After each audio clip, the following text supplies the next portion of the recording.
Kada započnete biznis, važno je kojim ćete redom odraditi neke osnovne poteze. To naročito važi za start-up i online biznis. Prvo što ćete raditi kada napravite online biznis je da ga učinite najboljim. Nemojte da šaljete u svijet nešto što nije vaš najbolji rad. Drugo, ispričajte priču o svom biznisu i onda kad je sve spremno, pokažite to, neka to vidi što je više ljudi moguće. Ne stidite se, objavite to. John Biggs je novinar i bloger u TechCrunchu, mediju posvećenom start-upu, internet proizvodima i novim tehnologijama. Primjećuje koje su greške najčešće kod mladih koji pokreću posao i uči ih kako je promocija na blogovima i drugim savremenim medijima najvažnija.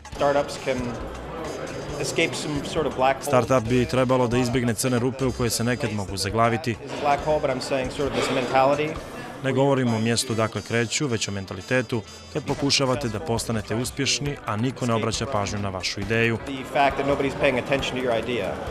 Zato ja pokušavam da naučim ljude kako da ispričaju priču o svom start-up preduzeću, šta rade i tako izbjegnu crne rupe.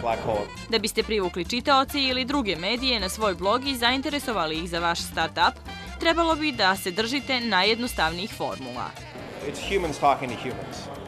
Ljudi razgovaraju sa ljudima, tako ako želite da ispričate priču o svom crnogorskom start-upu, želite da je ispričate na ljudski način.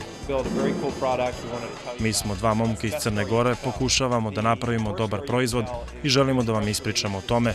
To je najbolja priča. Najgora je da napravite saopštenje za štampu koje će sadržati informaciju da su dva momka napravila nešto interesantno, pišite o nama.